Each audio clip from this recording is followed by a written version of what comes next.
lahat ay impromptu. No po? Paano po ba? Ano po ba yung pagkakaano natin sa inspirasyon? Ayan. So siguro bilang mga magulang, ang una nating dapat maging inspirasyon ang ating mga anak, syempre. At sa ating mga anak naman, ang dapat nating maging inspirasyon ay ang ating mga magulang. Syempre sila yung nagpapaaral sa atin, sila yung sumusuporta sa atin, sila yung gumagabay sa atin. Pero bukod sa kanila, syempre isang inspirasyon din ang ikaw ay napabilang sa mag-aaral ng Marcelino M. Santos National High School. O siguro yung iba hindi sasang-ayon, yung iba sasang-ayon, iba-iba po tayo ng minsan paniniwala, pero gusto po namin iparating sa inyo na nandito po ang pamunuan ng Marcelino M. Santos National High School para sa inyong mga anak at para rin sa mga magulang. Wala kaming ibang pangarap, kundi kung ano ang pangarap ng mga magulang, yun din ang pangarap namin mga guro dito sa Marcelino M. Santos National High School. So ginagawa po namin ang lahat para mabigyan ng maganda, solido, no, na kaalaman ang inyong mga anak. So kung wala po kayo, hindi po namin yun magagawa. So kapit kamay po tayo, no, magulang, mag-aaral, ang paaralan, at ang mga guro na nandito sa Marcelino M. Santos National High School. Hindi magiging matugumpay ang inyong mga anak kung di rin po sa suporta nyo. At ang mga bata na narito, hindi rin kayo magtatagumpay kung hindi nyo tutulungan ang sarili nyo. Marami po tayong bata ngayon na wala lang, papasok lang, may baon lang. No? Sana tulungan natin ang sarili natin bilang mag-aaral. Walang iba, hindi si nanay, hindi si tatay, nandun lang sila para sumuporta. Pero tayo bilang mag-aaral, ayun, gusto ko pong na bilang mag-aaral, kailangan natin tulungan ang ating sarili. So with that, maraming salamat po. Sana maging inspirasyon natin ang ating mga anak, ang ating magulang, ang ating mga guro at ang parang ng Marcelino M. Santos National High School. Edukasyon, solido, arang-aga, Marcelino! Salamat po. Thank you po, mga magsanok. Napakataas ng energy. Ngayon naman po, ating tunghayan ang mensahe ng ating punong abala sa araw na ito. Ang ating ADAS po ASP or BE Coordinator or Brigada Eskwela Coordinator. Ating palakpakan, Binibining Kimberly Aguilevo.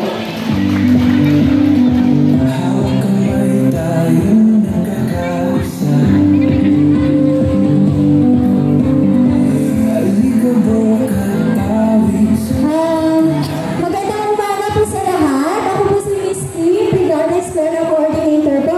Bago ko po umpisahan ang aking statement of purpose po, gusto ko po muna magpasalamat sa inyong lahat na narito on behalf of our school principal po, dahil kasabay po division-wide school brigada, eskwela kick-off po kasi ngayon. So sabay-sabay po lahat na schools within division of Antipolo po. So, sa ngalan po ng Marcelino M. Santos National High School, kami po ay taus-pusong nagagalak na ipahayag ang opisyal na pagbubukas ng Brigada Eskwela 2025 na may tema Sama-sama para sa Bayang Bumabasa. Ang tema ito ay isang paalala na ang tagumpay ng edukasyon ay nakaugat sa kultura ng pagbabasa.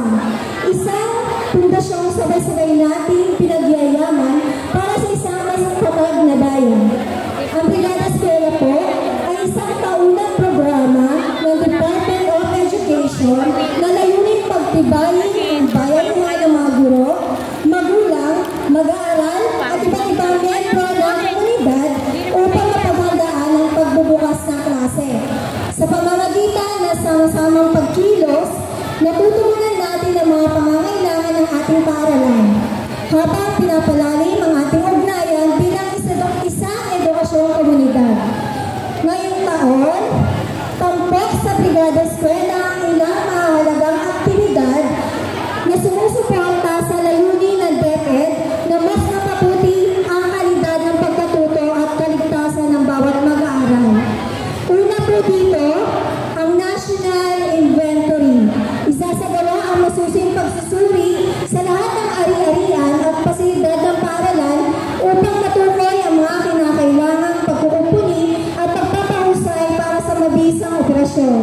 Pangalawa naman po, aware na po kayo dito, ang health assessment po. Alinsunod sa DepEd Order No. 12, Series of 2025, ang lahat ng mag-aaral ay sasailalim sa isang komprehensibong pagsusuri ng kalusugan. Ito ay magsisimula ng Brigada Eskwela at magpapatuloy hanggang 3 linggo pagkatapos ng pasukan. Ang pangatlo naman po, isa po ito sa napakahalagang bagay ngayong enrollment po, ang anti-bullying session. Bilang bahagi ng proseso ng enrollment at parents orientation, isasagawa ang anti-bullying sessions upang palawakin ang kaalaman at papel ng mga magulang sa pagpapanatili na ligtas na kapaligiran sa paaralan. Kami po ay buong pag-asa na nanawagan ng inyong aktibong pakikisa na may magsilbing simula ng Brigada Eskwela 2025 ng mas malalim na pagtutulungan at mas malawak na pagkilos para sa ikabubuti ng ating mga mag-aaral. Sa sama-samang pagkilos, mapagtatagumpayan natin ang bawat hamon at may susulong ang kalidad, kaligtasan at kahandaan ng edukasyon sa ating paaralan. Muli, maraming salamat po sa inyong suporta at pagkakaisa. Sama-sama tayong maglingkod para sa kinabukasan ng bawat Pilipino. Lalaro ka na ng kid. Maraming salamat, Miss Kim. Ngayon naman po ay ating panoorin ang AVP para sa ating Brigada Eskwela kick-off. Care of ay credited to Sir Hill Remoral. At ito po yung mga sama-sama nating pagtutulungan itong mga nagdaang taon. At sana ay mapanatili po natin maging sama-samang pagtutulungan sa taon ito at sa mga susunod pa.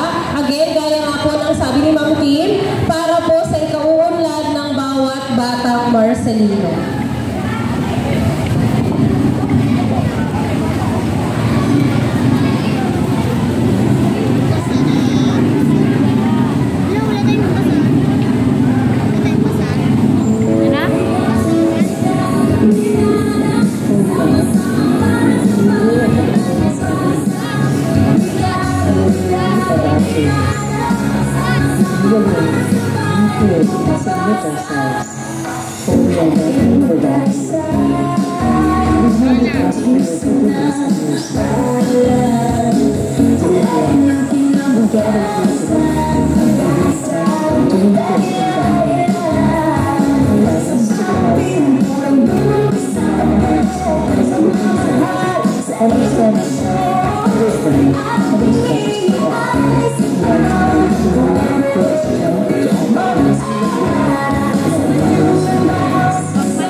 Lahat ay may kilig sa brigadang ito. Tagumpay, itsak na mararating.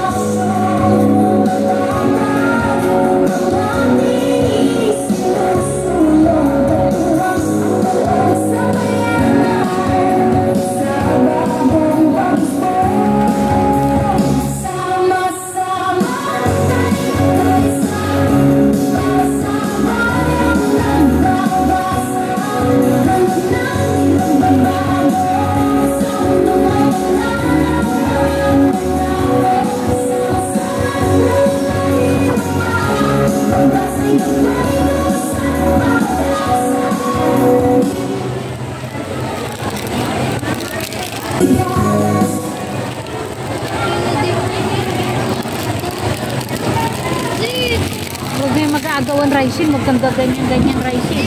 Hindi sa'yo yan. Ngayon pa lamang po kami po ay nagpapasalamat na sa inyong presensya. Dahil ang inyong presensya po ngayon ay malaking bagay na po para sa aming paaralan.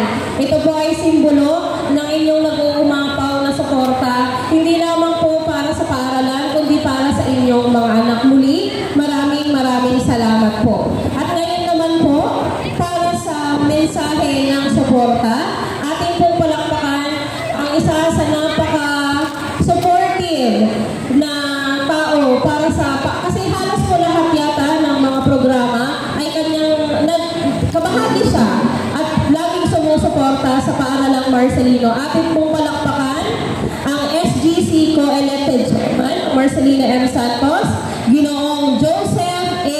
Paluyo.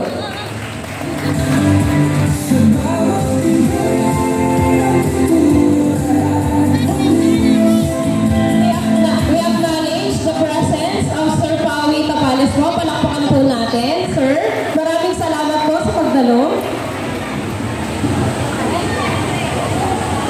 Ayan, magandang umaga sa ating lahat.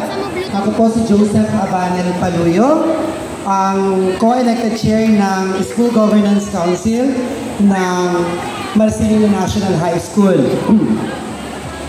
Sabi nga ng tagline ng paaralan, Edukasyong Solido, Arangkada Marcelino.